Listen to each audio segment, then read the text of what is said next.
Shalom saudaraku yang terkasih di dalam nama Tuhan Yesus Kristus. Selamat pagi dan salam sejahtera untuk kita semuanya. Saya Ardi, menyambut Anda di dalam Renungan Kristen Saudara Rohani. Selamat datang kembali di dalam renungan dan siraman rohani pagi hari ini. Harapan kami, semoga saudara yang terkasih dalam keadaan sehat selalu. Kiranya damai dan sukacita Roh Kudus melimpah dan tercurah di dalam hati dan pikiran saudara saat ini. Mari luangkan waktu saudara selama 30 menit ke depan untuk mendengarkan siraman khotbah pagi dan saat teduh bersama kami tim Diakonia Saudara Rohani. Sebelum kita mulai renungan kita pada pagi ini, marilah kita bersama-sama berdoa. Selamat pagi Allah Bapa di surga, Allah Bapa yang ajaib dan perkasa. Allah yang Maha Pengasih dan Maha Baik. Allah yang kami kenal melalui Yesus Kristus penyelamat kami. Terima kasih untuk penjagaan-Mu semalaman, sehingga kami bisa tidur dengan nyenyak. Terima kasih untuk pagi yang indah yang Tuhan sediakan untuk kami. Berkati kami yang ada di sini Tuhan. Berkati semua orang yang kami cintai. Berkati semua orang di sekitar kami, agar kami menerima yang terbaik. Tuhan, kami mau berdoa untuk sahabat, keluarga, dan rekan kami yang sedang sakit. Kiranya Tuhan berkenan untuk menjamah, Tuhan berkenan untuk menyembuhkan segala penyakit yang ada di dalam dirinya. Berkati juga obat yang dikonsumsi, dokter, perawat, serta keluarga yang mendampingi, biar mereka bisa menjalankan perannya dengan baik, dan saudara kami bisa sembuh dan beraktivitas seperti sedia kala. Pada hari ini, kami anak-anak-Mu akan melakukan berbagai aktivitas, kami akan bekerja, dan menjalankan tanggung jawab kami, kiranya Kau yang mampukan. Kami serahkan seluruh rencana dan agenda hari ini ke dalam tangan Tuhan. Biar Tuhan yang berkarya dan biarkan semua rencana sesuai dengan kehendak-Mu ya Tuhan Yesus yang baik. Ampuni dosa dan kesalahan kami dan jadikan kami pribadi yang lebih baik setiap hari. Terima kasih karena telah membolehkan kami untuk kembali menghirup udara segar di pagi hari ini, menikmati seluruh anugerah yang telah Engkau berikan kepada kami. Ajar kami menjadi pribadi yang lebih baik lagi. Itu semua karena kebaikan dan curahan kasih yang nyata dari Engkau di kehidupan kami.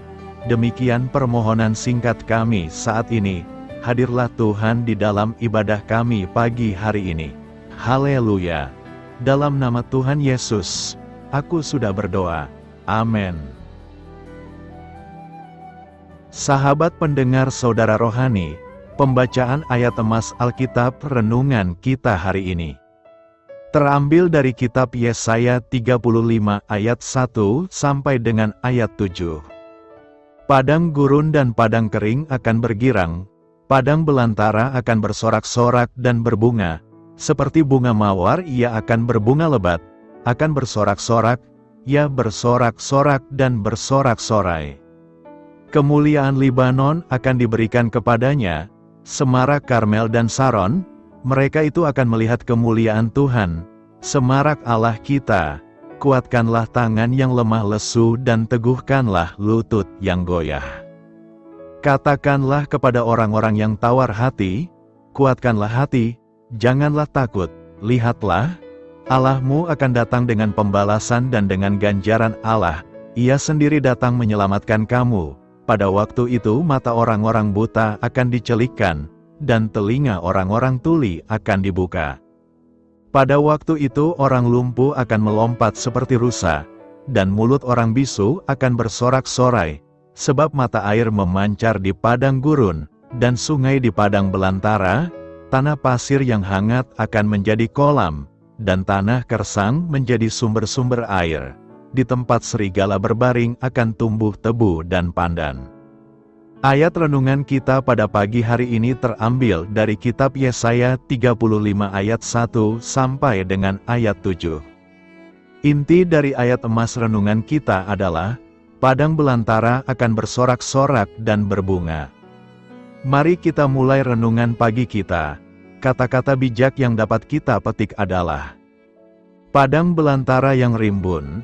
Renungan kita pada hari ini ditulis dan disusun oleh Win Collier. Mari kita mulai kisah inspiratif. Seabad yang lalu, hutan rimbun pernah menutupi sekitar 40% wilayah Ethiopia, tetapi sekarang, tinggal 4% yang tersisa. Penebangan hutan yang dilakukan untuk pertanian tetapi tanpa melindungi pepohonan telah menimbulkan krisis ekologi. Mayoritas dari sisa-sisa wilayah yang masih hijau berada di bawah perlindungan gereja. Selama berabad-abad, jemaat-jemaat lokal dari gereja Ortodoks Ethiopia Tewahido telah memelihara oasis-oasis di tengah padang belantara yang tandus. Foto-foto yang diambil dari ketinggian memperlihatkan pulau-pulau rimbun yang dikelilingi pasir berwarna coklat. Para pemimpin gereja tersebut dengan tegas menyatakan bahwa menjaga keberlangsungan hidup pepohonan hijau itu adalah bagian dari ketaatan mereka kepada Allah sebagai pengelola ciptaannya. Israel adalah bangsa yang hidup di tanah gersang, tempat padang belantara, dan kekeringan yang buruk mengancam. Kepada mereka, Nabi Yesaya menggambarkan masa depan yang Allah kehendaki, yaitu ketika padang gurun dan padang kering akan bergirang. Padang belantara akan bersorak-sorak dan berbunga. Allah ingin memulihkan umatnya, tetapi Dia juga ingin memulihkan bumi ini. Dia akan menciptakan langit yang baru dan bumi yang baru. Dalam dunia yang telah diperbarui Allah, bunga-bunga bermekaran di padang belantara. Pemeliharaan Allah atas ciptaannya termasuk manusia sepatutnya mendorong kita untuk ikut memeliharanya. Kita dapat hidup mengikuti rencana agungnya untuk membangun sebuah dunia yang kembali pulih dan utuh. Dengan mengelola apa yang telah diciptakannya, kita dapat bekerja bersama Allah untuk membuat segala jenis padang belantara menjadi rimbun dengan kehidupan dan keindahan. Marilah kita renungkan di dalam hati kita. Di manakah Anda melihat alam ciptaan Allah menjadi gersang atau kering? Bagaimana Anda akan berperan untuk membuat padang belantara menjadi rimbun? Hal ini patut kamu ketahui dan menambah wawasan kamu. Untuk bangsa Israel, hari Tuhan adalah hari ketika Tuhan akan mengadili semua bangsa asing yang bermusuhan dengan Israel. Pada waktu itu, Allah akan memberikan berkat-berkat-Nya kepada Israel sebagai bangsa perjanjiannya. Yesaya 35 ayat 4 merangkum sikap ganda ini. Allahmu datang untuk menghukum musuh, Ia datang menyelamatkan kamu. Ketika menubuatkan hukuman Allah atas bangsa-bangsa, Sang Nabi memberi peringatan, Tuhan murka atas segala bangsa. Ia telah mengkhususkan mereka untuk ditumpas. Lalu Yesaya menenangkan umat Allah tentang kemegahan yang akan mereka nikmati ketika Dia datang untuk menyelamatkan dan memulihkan mereka. Yesus merujuk kepada ayat 5-6 tersebut ketika Dia menegaskan identitasnya sebagai Mesias untuk menghibur Yohanes Pembaptis yang sedang mengalami tawar hati di dalam penjara. Allah datang menyelamatkan umatnya. Tema ini menyiratkan harapan dan kegembiraan dalam penyelamatan Allah, terutama bagi umat Israel yang mengalami pembuangan Babel. Allah datang menyelamatkan umatnya adalah menunjukkan kehadiran aktif Allah dalam kehidupan dan sejarah, yang membawa penyelamatan dan harapan bagi umatnya. Pernyataan ini mencerminkan sifat penyelamat, penuh kasih, dan kuasa Allah yang memandu dan melindungi umatnya. Perikop ini menunjukkan bahwa Allah memberikan penghiburan kepada mereka yang merasa lemah dan terdesak. Penyelamatan Allah adalah suatu tindakan positif yang menunjukkan bahwa Allah datang untuk menguatkan, menghibur, dan memberikan keberanian kepada mereka yang merasa tidak mampu. Perikop ini mencerminkan perhatian Allah terhadap kondisi manusia, terutama mereka yang dalam kesulitan. Ketika Allah menyatakan kepedulian dan kehadirannya untuk menyelamatkan, hal itu memberikan harapan bahwa Allah memahami penderitaan dan kesulitan yang dialami umatnya. Perikope ini juga menunjukkan bahwa penyelamatan Allah tidak terbatas oleh kekuatan atau kecakapan manusia.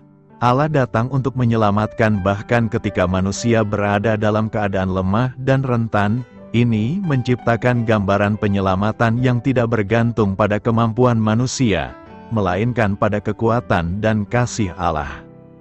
Pertanyaan kita adalah bagaimanakah cara Allah membawa keselamatan itu bagi umatnya? Jika kita mendalami Yesaya 35 ayat 1-4, maka kita menemukan bagaimana cara Allah menyelamatkan umatnya. Hal itu tampak dari penjelasan ayat demi ayat perikop ini. Mari kita lihat setiap ayat secara singkat. Pertama, terjadi perubahan dramatis. Ayat ini menggambarkan perubahan dramatis dalam kondisi lingkungan yang awalnya gersang dan tandus menjadi subur dan berbunga. Ini dapat diartikan sebagai simbol penyelamatan dan pemulihan yang akan dibawa oleh tangan Allah. Apakah yang mengalami perubahan dramatis?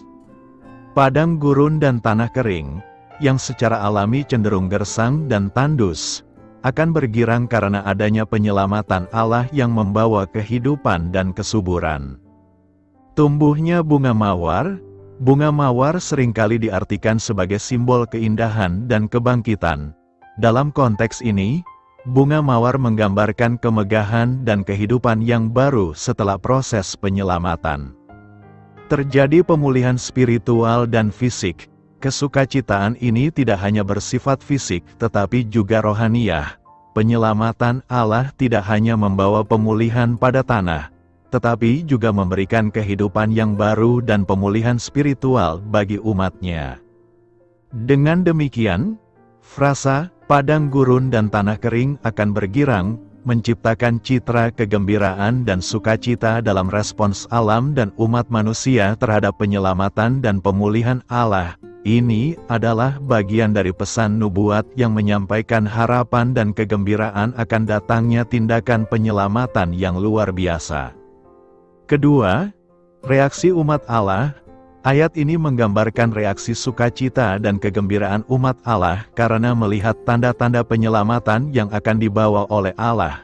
Ada beberapa alasan bersukacita, yakni transformasi yang indah. Pernyataan ini menggambarkan transformasi dari keadaan tandus dan kering menjadi sesuatu yang indah dan subur. Seperti bunga mawar yang berbunga lebat, ini menciptakan citra pemulihan dan perubahan positif yang spektakuler. Kehadiran kekuatan penyelamat, bunga mawar sering dianggap sebagai simbol keindahan dan kelembutan. Pembandingannya dengan padang gurun yang berbunga seperti bunga mawar menciptakan citra kehadiran kekuatan penyelamat yang mampu mengubah kondisi yang sulit menjadi sesuatu yang mempesona. Kesukacitaan dan kegembiraan, ekspresi bersorak-sorak, menunjukkan atmosfer sukacita dan kegembiraan yang menyertai transformasi tersebut. Ini menyoroti reaksi positif dan sukacita umat Allah dalam menghadapi tanda-tanda penyelamatan dan pemulihan yang dibawa oleh Allah. Simbol kebangkitan dan kehidupan baru, bunga mawar yang berbunga lebat seringkali diartikan sebagai simbol kebangkitan dan kehidupan baru.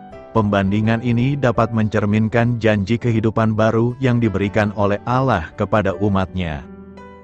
Dengan demikian, pernyataan, seperti bunga mawar ia akan berbunga lebat, bersorak-sorak, dalam kitab Yesaya 35 ayat 2 adalah gambaran yang penuh harapan dan kegembiraan mengenai penyelamatan Allah yang membawa transformasi indah kepada umatnya dan lingkungan sekitarnya. Ketiga, terjadi transformasi dan pemulihan. Ayat ini merupakan bagian dari nubuat yang menjanjikan pemulihan dan penyelamatan. Frasa ini menciptakan gambaran visual tentang tangan yang lemah dan lutut yang goyah, yang merupakan simbol dari kelemahan dan ketidakmampuan manusia. Pernyataan ini berisi beberapa makna penting. Perhatian dan kepedulian Allah, pemanggilan untuk kuatkan tangan yang lemah, dan teguhkan lutut yang goyah, mencerminkan perhatian Allah terhadap kondisi manusia. Allah mengenali kelemahan dan ketidakmampuan manusia, dan panggilan ini menunjukkan kepedulian Allah untuk memberikan kekuatan dan kestabilan. Penyertaan Allah dalam kesulitan. Pernyataan ini mencerminkan janji Allah untuk menyertai umatnya, terutama ketika mereka menghadapi kesulitan dan tantangan. Allah bukan hanya memberikan janji penyelamatan secara umum, tetapi juga menawarkan kehadirannya yang aktif dalam setiap aspek kehidupan manusia. Pemulihan dan penyelamatan, frasa ini dapat diartikan sebagai bagian dari janji pemulihan dan penyelamatan yang lebih luas. Dalam konteks kitab Yesaya, nubuat-nubuat ini seringkali terkait dengan janji penyelamatan yang akan datang melalui Mesias. Penyelamatan Allah tidak hanya bersifat rohaniah, tetapi juga melibatkan pemulihan fisik dan emosional. Dengan demikian, kuatkanlah tangan yang lemah dan teguhkanlah lutut yang goyah, adalah panggilan untuk mengandalkan kekuatan dan penyertaan Allah dalam menghadapi tantangan kehidupan. Ini merupakan bagian dari pesan penyelamatan dan harapan yang disampaikan oleh Nabi Yesaya kepada umat Allah. Keempat, Allah memberikan penghiburan dan kekuatan kepada umatnya. Ayat ini menyampaikan pesan penghiburan kepada yang lemah dan tertindas, menunjukkan bahwa penyelamatan Allah akan membawa kebahagiaan dan kekuatan kepada mereka yang merasa lemah. Dalam konteks ini, pernyataan ini mengandung beberapa makna penting. Pemberian kekuatan di tengah kesulitan, kuatkan hatimu, adalah panggilan untuk memperkuat hati atau semangat seseorang. Pernyataan ini menawarkan dukungan dan kekuatan di tengah tantangan, kekhawatiran, atau kesulitan. Ini mencerminkan kepedulian Allah terhadap keadaan batin umatnya. Penolakan terhadap rasa takut, janganlah takut, adalah perintah untuk menolak rasa takut. Pesan ini menyiratkan bahwa kehadiran Allah dan janjinya harus menjadi sumber kepercayaan dan keyakinan, bukan ketakutan. Allah adalah sumber kekuatan dan perlindungan. Respons terhadap pesan pembalasan dan penyelamatan. Pernyataan ini menunjukkan bahwa Allah datang untuk membalas dan memberikan pembalasannya, tetapi juga untuk menyelamatkan. Oleh karena itu, umat Allah diingatkan untuk menguatkan hati mereka, menolak ketakutan, dan percaya bahwa Allah akan berbuat adil dan menyelamatkan mereka. Janji penyelamatan Allah, selain membawa pesan pembalasan, pernyataan ini menawarkan janji penyelamatan Allah. Allah tidak hanya datang untuk menghukum tetapi juga untuk memberikan keselamatan kepada umatnya.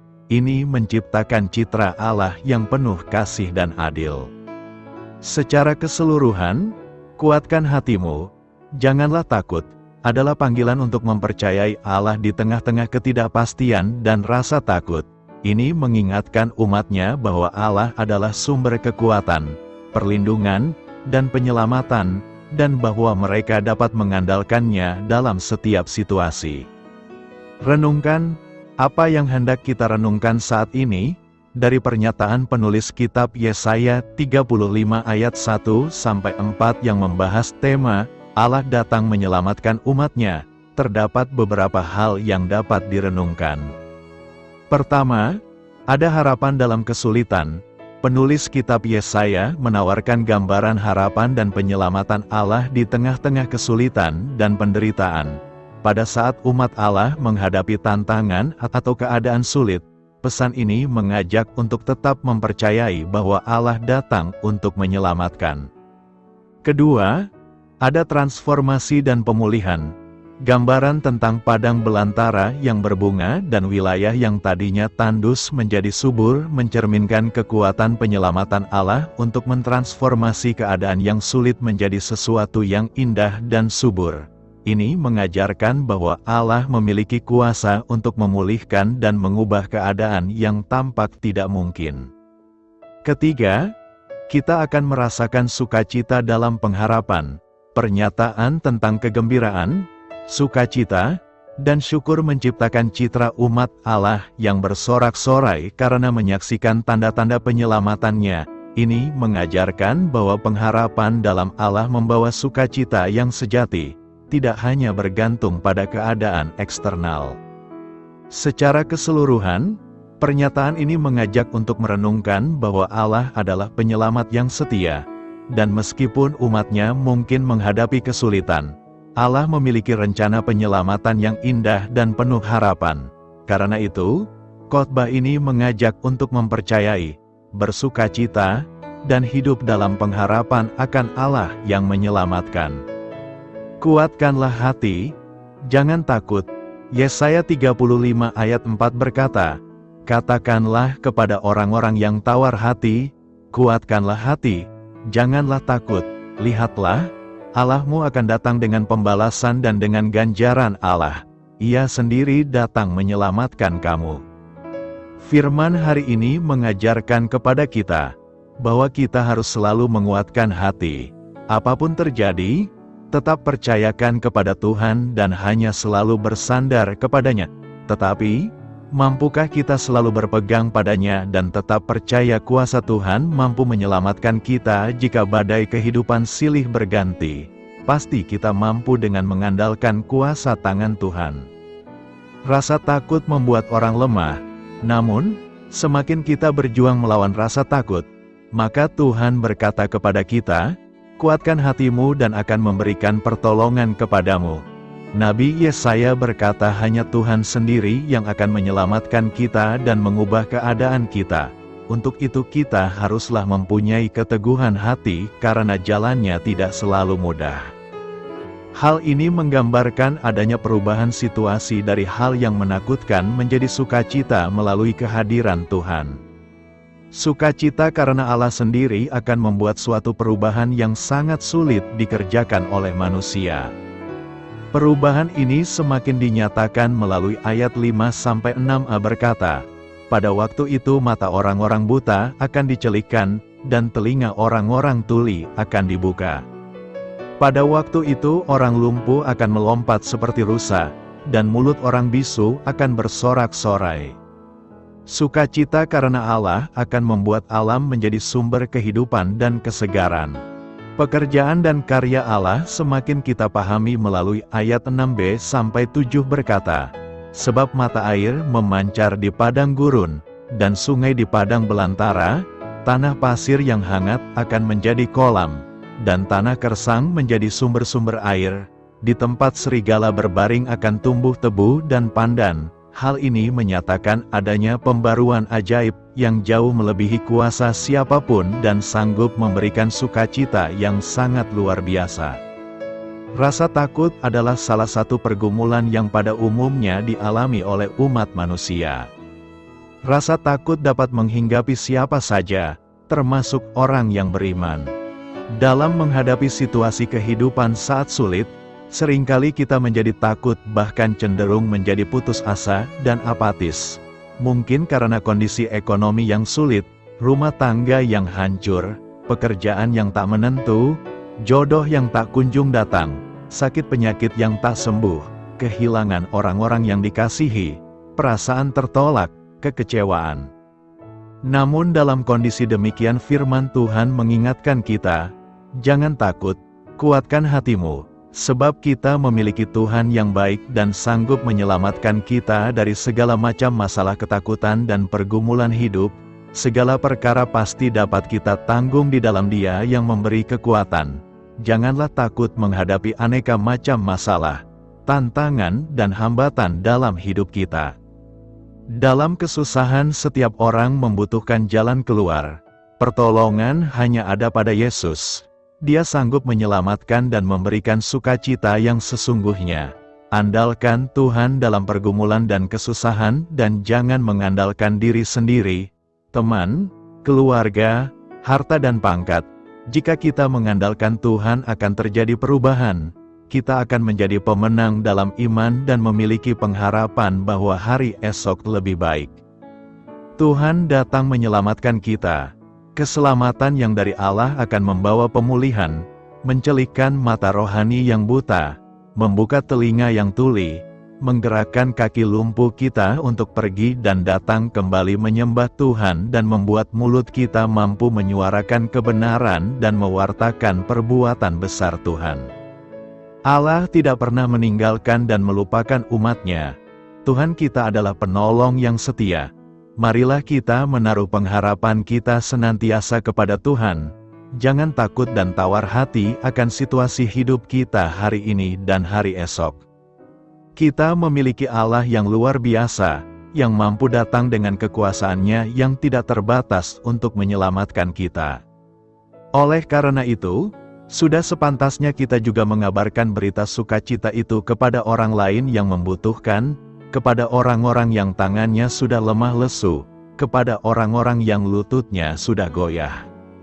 Tuhan Yesus sendiri menyadari betul panggilannya, yaitu untuk menyampaikan kabar baik kepada orang-orang miskin, untuk memberitakan pembebasan kepada orang-orang tawanan dan penglihatan bagi orang-orang buta, untuk membebaskan orang-orang yang tertindas, serta untuk memberitakan tahun rahmat Tuhan telah datang kepada mereka. Karena itu, kuatkanlah hati kita dan jangan takut sebab Tuhan akan senantiasa menyertai kita.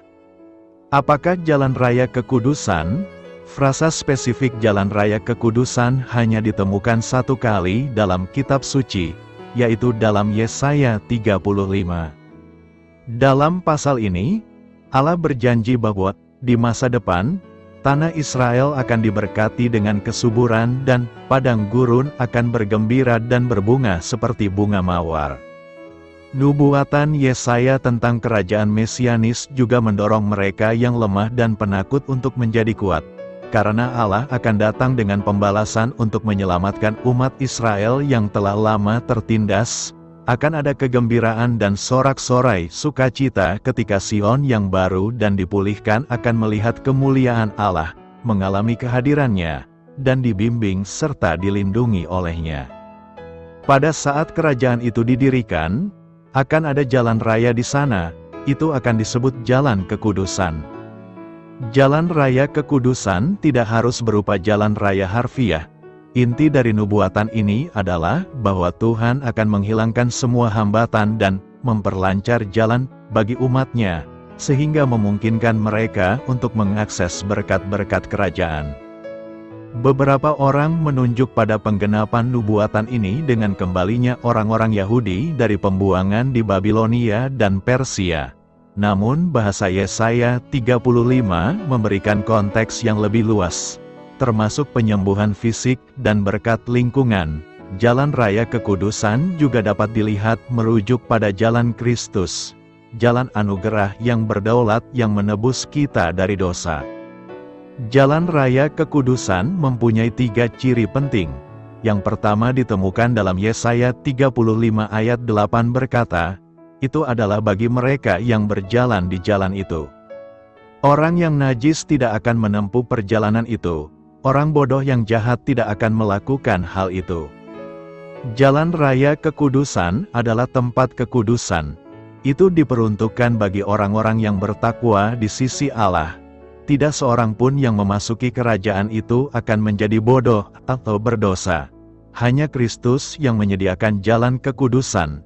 Setelah menukar kebenarannya yang sempurna dengan dosa kita, kebenarannya diperhitungkan kepada kita, memampukan kita menjadi kudus, sama seperti Dia kudus. Jalan raya ini diperuntukkan bagi umatnya saja. Kedua, jalan raya kekudusan adalah tempat yang aman, disediakan bagi umat tebusan Tuhan. Tidak akan ada singa atau binatang buas di sana. Mereka tidak akan ditemukan di sana. Tetapi hanya orang-orang yang telah ditebus yang akan berjalan ke sana, dan mereka yang telah diselamatkan Tuhan akan kembali. Hal ini menunjukkan keselamatan dan keamanan yang akan dialami umat Tuhan di jalan raya. Tidak ada orang jahat, yang dilambangkan dengan singa dan binatang buas, yang diperbolehkan berada di jalan raya. Orang-orang yang ditebus Tuhan akan berjalan di sana dengan damai dan aman. Ketiga, jalan raya kekudusan akan menjadi tempat sukacita. Mereka akan memasuki Sion dengan nyanyian, sukacita abadi akan memahkotai kepala mereka. Kegembiraan dan kegembiraan akan menguasai mereka, kesedihan dan keluh kesah akan hilang. Sama seperti para tawanan yang telah ditebus akan kembali dengan sukacita dari Babel. Demikian pula semua orang yang ditebus Tuhan akan memasuki kerajaan 1000 tahun dengan penuh sukacita. Penyebutan jalan raya oleh Yesaya muncul lagi dalam Yesaya 40 ayat 3, mengacu pada kedatangan pertama Mesias. Ada suara yang memanggil, di padang gurun persiapkanlah jalan bagi Tuhan, luruskanlah padang gurun menjadi jalan raya bagi Allah kita. Nubuat ini digenapi oleh Yohanes Pembaptis. Apa yang dapat kita pelajari dari kehidupan Yohanes Pembaptis? Walaupun namanya menyiratkan bahwa ia membaptis orang, yang memang benar ia lakukan, kehidupan Yohanes di dunia sebetulnya lebih dari sekedar membaptis. Kehidupan dewasa Yohanes dikenal oleh pengabdian total dan ketundukan kepada Yesus Kristus dan kerajaannya. Seruan Yohanes adalah suara orang yang berseru-seru di padang gurun, sambil ia menyatakan kedatangan Sang Mesias kepada kalangan yang sangat membutuhkan seorang juru selamat.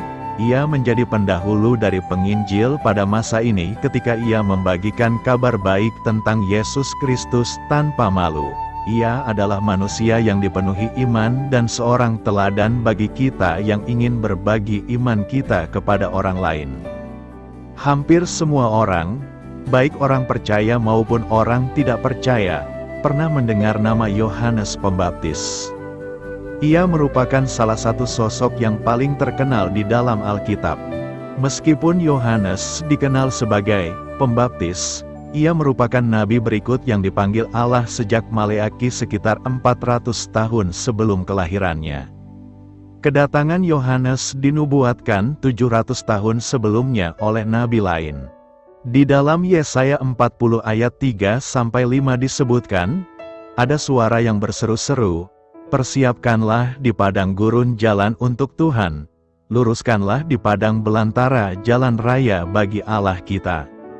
Setiap lembah harus ditutup, dan setiap gunung dan bukit diratakan. Tanah yang berbukit-bukit harus menjadi tanah yang rata, dan tanah yang berlekuk-lekuk menjadi dataran. Maka kemuliaan Tuhan akan dinyatakan dan seluruh umat manusia akan melihatnya bersama-sama. Sungguh, Tuhan sendiri telah mengatakannya. Ayat ini menggambarkan rancangan Allah di mana Allah telah memilih Yohanes menjadi duta besarnya dalam menyatakan kedatangannya. Kelahiran Yohanes adalah mujizat. Ia dilahirkan kepada orang tua yang sudah berusia lanjut yang selama itu mandul. Malaikat Gabriel menyatakan pada Zaharia, seorang imam Lewi, bahwa ia akan dikaruniai seorang putra, sebuah berita yang sulit dipercayai Zaharia. Kepada Yohanes, Gabriel berkata, sebab ia akan besar di hadapan Tuhan dan ia akan penuh dengan Roh Kudus mulai dari rahim ibunya. Ia akan membuat banyak orang Israel berbalik kepada Tuhan, Allah mereka, dan ia akan berjalan mendahului Tuhan dalam roh dan kuasa Elia, dan dengan demikian menyiapkan bagi Tuhan suatu umat yang layak baginya. Sesuai nubuat Tuhan, Elisabet, istri Zaharia, melahirkan Yohanes. Dalam upacara sunatnya, Zaharia berkata tentang putranya, "Engkau, hai anakku, akan disebut Nabi Allah yang Maha Tinggi, karena engkau akan berjalan mendahului Tuhan untuk mempersiapkan jalan baginya." Yohanes juga berhubungan keluarga dengan Yesus, karena ibu mereka adalah saudara keponakan. Faktanya, ketika malaikat Gabriel memberitahu Maria bahwa ia akan melahirkan Yesus, ia juga memberitahu tentang kelahiran Yohanes. Ketika Maria sedang mengandung Yesus, ia mengunjungi Elisabet, dan Yohanes melonjak dalam kandungan ibunya ketika mendengar suara Maria. Yohanes hidupnya sangat sederhana di daerah bukit-bukit Yudea, di antara kota Yerusalem dan Laut Mati. Pada waktu itu dituliskan bahwa ia mengenakan baju yang terbuat dari bulu unta dan berikat pinggangkan sabuk kulit. Makanan sehari-harinya juga sederhana, belalang dan madu. Yohanes hidup sederhana karena ia berfokus kepada pekerjaan kerajaan yang dikhususkan baginya. Popularitas Yohanes berkembang pesat, sebagaimana direkam dalam Matius 3 ayat 5-6. Maka datanglah kepadanya penduduk dari Yerusalem, dari seluruh Yudea dan dari seluruh daerah sekitar Yordan. Lalu sambil mengaku dosanya mereka dibaptis oleh Yohanes di sungai Yordan. Dibaptis oleh Yohanes maknanya ialah bahwa seseorang mengakui dosanya dan bertobat darinya. sebuah cara yang baik untuk mempersiapkan diri untuk kedatangan Sang Juru Selamat. Pertobatan yang dimaksud dalam pembaptisan Yohanes tidak diminati oleh orang yang benar diri, karena mereka tidak menganggap diri mereka sebagai pendosa. Kita juga mengamati bahwa ia dengan berani mengutuk para pemuka agama pada zaman itu, para Farisi dan Saduki, dengan menjuluki mereka keturunan ular beludak, dan menghimbau mereka untuk tidak mengandalkan keturunan Yahudi mereka untuk selamat, tetapi untuk bertobat dan hasilkanlah buah yang sesuai dengan pertobatan. Pada zaman itu, orang tidak semudah itu mengutuk para pemimpin, baik pemuka agama atau lainnya, karena mereka takut dihukum, tetapi iman Yohanes membuatnya tidak takut di hadapan oposisi. Anggapan pada umumnya ialah bahwa Yohanes Pembaptis adalah seorang nabi dari Allah, dan banyak orang mungkin mengira bahwa ia adalah sosok Mesias. Ini bukanlah tujuannya, karena ia telah mempunyai pandangan yang jelas tentang tugasnya. Di dalam Yohanes 3 ayat 28 Yohanes berkata, "Kamu sendiri dapat memberi kesaksian, bahwa aku telah berkata, aku bukan Mesias, tetapi aku diutus untuk mendahuluinya." Yohanes menghimbau para muridnya bahwa apa yang mereka lihat dan mereka dengar dari dirinya hanyalah permulaan dari mujizat yang akan datang dalam wujud Yesus Kristus. Yohanes hanya seorang pembawa pesan yang diutus Allah untuk menyatakan kebenaran. Pesan Yohanes Pembaptis cukup sederhana dan singkat, "Bertobatlah, sebab kerajaan sorga sudah dekat." Ia tahu bahwa ketika Yesus hadir, pelayanannya akan berakhir. Dengan sukarela ia menyerahkan panggungnya kepada Yesus, dengan berkata, "Ia harus makin besar, tetapi aku harus makin kecil."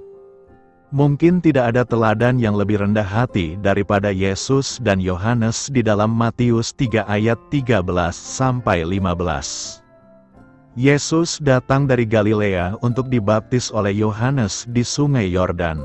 Yohanes menyadari bahwa Putra Allah yang tak berdosa tidak memerlukan baptisan pertobatan dan tentunya ia tidak layak membaptis juru selamatnya sendiri. Namun Yesus menjawab keraguannya dengan meminta untuk dibaptis supaya demikianlah sepatutnya kita menggenapkan seluruh kehendak Allah, yang berarti bahwa Yesus mengidentifikasi dirinya dengan orang berdosa yang akan ia tebus, supaya dapat membenarkan mereka. Dengan rendah hati, Yohanes menurut dan setuju untuk membaptis Yesus. Ketika Yesus keluar dari air, dan pada waktu itu juga langit terbuka dan ia melihat Roh Allah seperti burung merpati turun ke atasnya. Lalu terdengarlah suara dari sorga yang mengatakan, "Inilah anakku yang kukasihi. Kepadanyalah aku berkenan." Beberapa waktu kemudian, Herodes memenjarakan Yohanes Pembaptis. Herodes telah menikahi mantan istri Filipus, saudaranya. Yohanes mengecam pernikahan ini, sehingga Herodias, istri baru Herodes geram. Ketika Yohanes berada di penjara, ia mendengar tentang semua yang dilakukan Yesus. Yohanes rupanya mengalami keraguan, sehingga ia mengutus muridnya ke Yesus untuk bertanya apakah ia benar merupakan sosok Mesias. Yesus menjawab dengan meminta para murid Yohanes menyampaikan kepada gurunya apa yang mereka lihat dan mereka dengar. Nubuat sedang digenapi. Yesus tidak menegur Yohanes, sebaliknya, ia memberi bukti bahwa ia adalah Sang Juru Selamat yang dijanjikan. Yesus kemudian memberitahu pendengarnya tentang Yohanes, dengan berkata bahwa sosok Yohanes adalah pembawa pesan yang telah dinubuatkan datang sebelum Sang Mesias. Yesus juga mengajar, "Aku berkata kepadamu, sesungguhnya di antara mereka yang dilahirkan oleh perempuan tidak pernah tampil seorang yang lebih besar daripada Yohanes Pembaptis, namun yang terkecil dalam kerajaan sorga lebih besar daripadanya." Pelayanan Yohanes, dan juga kehidupannya, berakhir dengan tiba-tiba di tangan Raja Herodes. Dalam sebuah balasan yang kejam, Herodias, istri Herodes yang dulunya istri saudaranya, Philip, berkomplot dengan putrinya untuk membunuh Yohanes. Putri Herodias berdansa bagi Herodes dan para tamunya suatu malam, dan hal itu begitu menyenangkan Herodes sehingga ia berkata, "Minta daripadaku apa saja yang kau ingini, maka akan kuberikan kepadamu." Anak perempuan itu meminta saran pada ibunya, dan kemudian menjawab bahwa ia menginginkan kepala Yohanes Pembaptis di atas piring. Herodes pada mulanya takut pada Yohanes, karena ia tahu bahwa Yohanes adalah orang yang benar dan suci, dan tidak ingin membunuh seorang nabi. Namun ia sudah terlanjur janji pada Putri Herodias, karena Yohanes sudah dipenjara, maka mengutus algojo memenggal kepala Yohanes bukanlah hal yang sulit, dan itulah yang terjadi. Akhir kehidupan orang yang begitu setia sangat menyedihkan dan tak pantas. Ada beberapa pelajaran yang dapat kita pelajari dari kehidupan Yohanes Pembaptis. Pertama, mempercayai Yesus Kristus dengan segenap hati adalah hal yang mungkin. Yohanes mengetahui bahwa Sang Mesias akan datang. Ia percaya sepenuhnya akan hal ini dan menghabiskan waktunya mempersiapkan jalan bagi kedatangan Tuhan. Tetapi jalan tersebut bukanlah jalan yang mudah dipersiapkan. Setiap hari ia menemui penyangkal dari berbagai kalangan yang kurang berkenan adanya seorang Mesias yang akan datang. Di bawah interogasi para Farisi, Yohanes membagikan imannya. "Aku membaptis dengan air," Yohanes berkata, "tetapi di tengah-tengah kamu berdiri Dia yang tidak kamu kenal. Yaitu Dia, yang datang kemudian daripadaku. Membuka tali kasutnya pun aku tidak layak." Yohanes beriman pada Kristus dan imannya sudah menyiapkan dirinya untuk masa yang sukar, tetapi juga untuk mengikuti jalan yang telah disiapkan baginya sampai pada waktu ia dapat berkata, "Lihatlah Anak Domba Allah, yang menghapus dosa dunia." Ketika melihat Yesus datang, sebagai orang percaya, kita juga dapat memiliki iman kuat yang sama. Walaupun tampaknya sulit memperkirakan apa yang dirasakan Yohanes ketika mendekam dalam penjara, rupanya ia mengalami keraguan. Namun Yohanes mengirim pesan kepada Yesus demi mengetahui kebenarannya. Sebagai orang Kristen, iman kita pasti diuji, dan kemungkinannya hanya dua: iman kita akan jatuh, atau, seperti Yohanes, kita akan bergantung pada Kristus, mencari kebenaran, dan beriman teguh hingga akhir. Kehidupan Yohanes adalah teladan keseriusan menjalani kehidupan Kristen, serta panggilan kita dalam pelayanan, apapun bentuknya. Yohanes hidup untuk memperkenalkan Yesus Kristus kepada sesamanya. Ia berfokus pada misi yang telah Allah berikan pada dirinya. Yohanes juga mengetahui pentingnya bertobat dari dosa dan hidup yang kudus dan benar. Sebagai hamba Allah, ia juga tidak gentar menyampaikan kebenaran, meskipun ia harus mengecam orang-orang ternama sekalipun seperti Herodes atau kaum Farisi atas dosa mereka. Yohanes dipercayai dengan pelayanan yang unik, namun kita juga dipanggil untuk membagikan kebenaran Yesus dengan sesama kita. Kita dapat mengikuti teladan kesetiaan dan ketaatan Yohanes pada Allah dan menyatakan kebenarannya dalam setiap situasi yang Allah izinkan bagi kita. Doa saya menyertai saudara sekalian. Marilah kita menyampaikan doa syafaat. Allah Pencipta kami, tunjukkanlah kepadaku apa yang dapat kulakukan untuk ikut menyembuhkan dan memulihkan apa yang telah rusak di dunia ini. Amin. Sampaikan harapan dan permintaan saudara kepada Tuhan.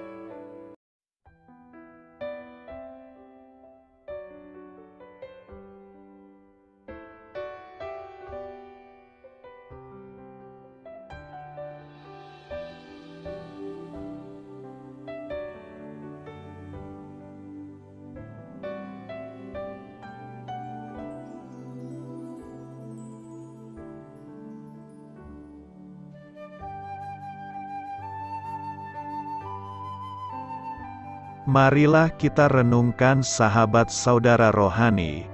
Demikianlah renungan firman Tuhan pagi hari ini. Semoga menjadi berkat dalam hidup kita. Dan sebelum kita memulai segala aktivitas kita pagi hari ini, marilah kita berdoa. Selamat pagi Bapa, malam hari telah berganti pagi. Kehidupan baru telah Engkau berikan kembali bagi kami. Bapa Surgawi, tolonglah aku menyadari kebutuhan orang lain, supaya aku dapat membagikan apa yang telah Engkau berikan kepadaku. Pada saat aku membutuhkan, berilah aku keyakinan bahwa Engkau akan mencukupkanku, melalui orang-orang yang mengasihi-Mu, bukan karena kami pantas atau layak, namun karena kasih karunia-Mu kami boleh ada, sebagaimana kami ada di pagi hari ini. Terima kasih Tuhan, atas kesempatan baru yang telah Tuhan berikan kepada kami, untuk bisa memperbaiki diri agar kami bisa lebih layak di hadapan-Mu. Hari ini kami serahkan semua perkara dan kesulitan yang akan kami lalui ke dalam tangan-Mu. Biarkanlah kami bisa memuliakan-Mu dalam segala aktivitas yang akan kami lakukan. Amin. Biarlah firman Tuhan menjadi pengingat untuk kita semua, bahwa tuntunan dari Roh Kudus akan selalu memberi jalan keluar bagi setiap permasalahan hidup kita, dan memberi kedamaian di hati kita. Sampai jumpa di renungan pagi saudara rohani berikutnya. Kiranya Tuhan selalu memberkati saudara semua hari ini. Amin. Shalom.